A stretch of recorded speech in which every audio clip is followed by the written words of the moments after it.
Okay, we're currently going through all of the animated movie trailers to break down whatever there is to see from the Super Bowl expose.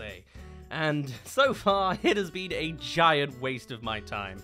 Inside Out 2 introduced us to the 5 basic emotions we've already saw 8 years ago. The Knuckles series taught us Knuckles Cage was a pun, brilliant, and Kung Fu Panda 4 looks like the thing that has the most actual original animated stuff to see. A lot of times as well, these movie trailers in these Super Bowl slots have just said, trailers out now, online, buzz off and go watch it elsewhere, forget the sports game going on at the same time, yada yada. Now, I only skimmed through the Kung Fu Panda trailer when it came out because damn thing just shadow dropped in the middle of my broadcasting channel and it's just been, I've had a right mess overnight. Actually looking at it now, it is a 30-second slot and it shows one thing. It's one scene, it's these trios of creepy, violent, happy kids. And to be fair, it's a solid 30 seconds of brawling inside of Po. That's a sentence I didn't think would be real, but there you are. But really, it shows nothing. Violence makes their tummies tingle. Here's violence for 30 seconds. It's full on the marketing. So let's take a little bit of an about turn. I've already spoken about the original trailer when it first came out in regards to the production crew and cast behind it. But there is a whole other narrative to Kung Fu Panda that's revealed itself more from fan reactions since that initial trailer that I kind of want to talk about. And that is the fact that this movie seems like a 50-50 chance of actual quality. This could be a brilliant movie, or it could be a right flop. The animation quality is clearly good. There's some nice lighting, the characters are high quality, but there's an element that fans are asking for and disliking already about this trailer that I do really want to address because it's interesting. And it is the unfortunate inclusion and mix-up with the character of Awkwafina's role. Now, I know there's a whole host of audiences that don't enjoy just Awkwafina as a voice role, and some of it's misguided. At the same time, there are elements in this movie that I think are very relevant. For a start, she is another classic Chris Pratt of a voice actor. The directors always cast her to play herself, doing another character.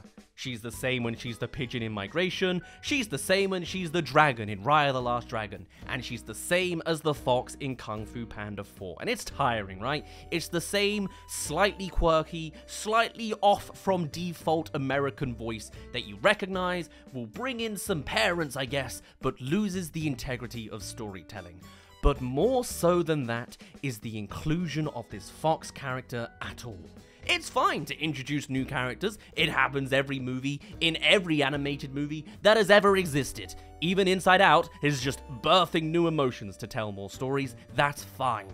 The issue is, and I've seen some brilliant breakdowns of this, is the fact that the design of this fox is not a Kung Fu Panda fox. There is an established art style to all of these characters, and Awkwafina's fox just doesn't look the part. They look like they walked out of a side gig from Zootropolis, because it is not the correct design. Someone's made a brilliant explanation of how this is a Disney-fied fox. This is gigantic eyes and beautiful eyebrows, as opposed to the more, not realistic, but more grounded, serious, and aggressive designs of what a fox character should look like.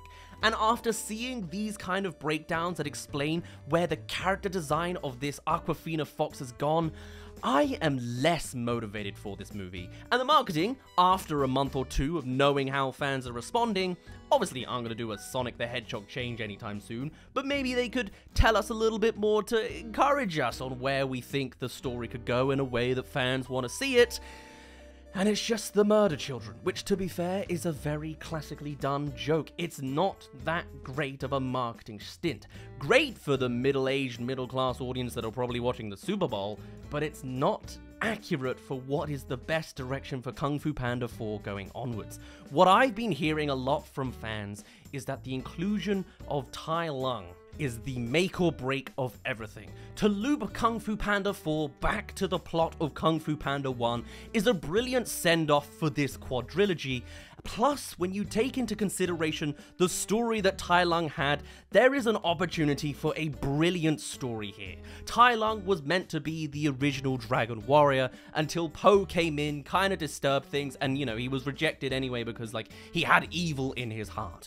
However, with Po now ascending to more of a kind of spirit guardian type role, and there being this new era of a villain that's bigger than life than ever before and clearly can beat Tai Lung, it would be amazing if Tai Lung could have a redemption arc, since he is included in this movie, currently as just a summoned thing and then a mimic. But if this character comes in and instead goes through a redemption arc, follows through with Po, defeats this comedian alongside him and Awkwafina Fox, and then gets that role, that would be a great subversion that twists things over on its head.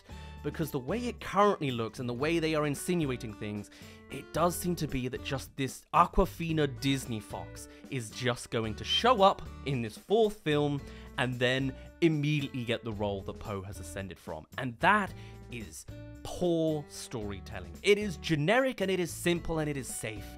But you're DreamWorks. You don't need to be safe on the fourth movie. You've got a legacy to uphold. And to reintroduce this character that was gunning for this role and using them just as nostalgia bait for the villain to copy for a couple segments to tell the story onwards is just a massive misguided direction for where this fourth movie is going, when there's clearly this potential that they've accidentally written in between the lines.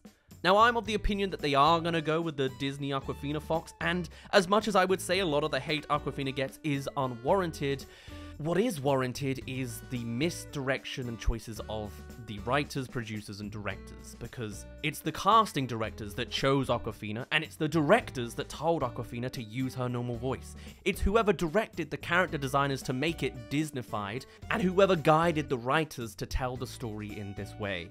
And after seeing the marketing for this Super Bowl ad slot, 30 seconds it may be, just double downing on a single joke we've already seen on the trailer, I don't have high hopes. It's just filler. That's what I've come to learn of this entire Super Bowl. I stayed up practically all night watching the damn thing from the UK just to find out that all of these ad slots just say, watch the other trailer, which is just... And even sometimes it's not that they want you to watch the old trailer. They've just released a new trailer 2 weeks before the actual Super Bowl event, just ruining the magic of this damn event. I've never seen a Super Bowl all the way through with commercials and everything, and I'm never going to do it again. It's a giant waste of my time.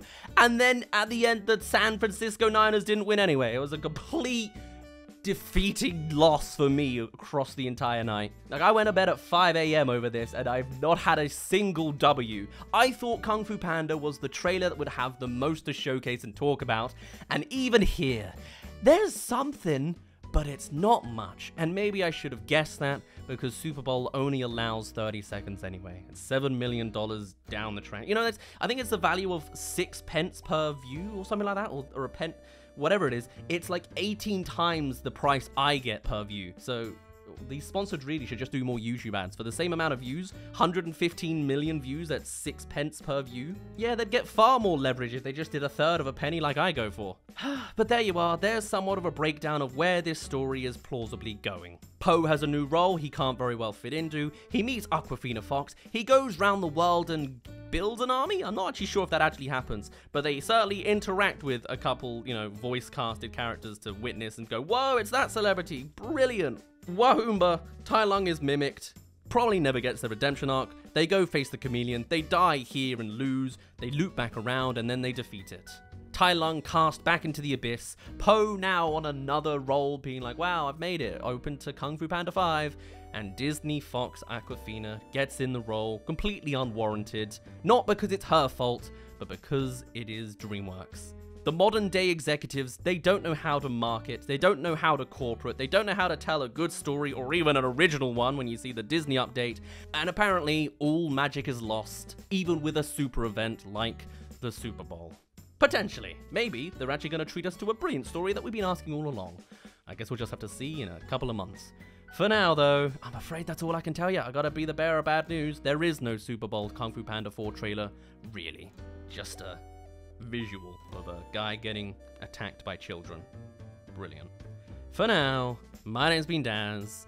Thank you for making it to the end of this shorter one. Come see the rest of our Super Bowl series. In fact, I think up next, I'm just going to try and rank all the Super Bowl commercials there were, to be honest. It's a little bit different to my usual content, but I've watched so many damn adverts, I might as well talk about them.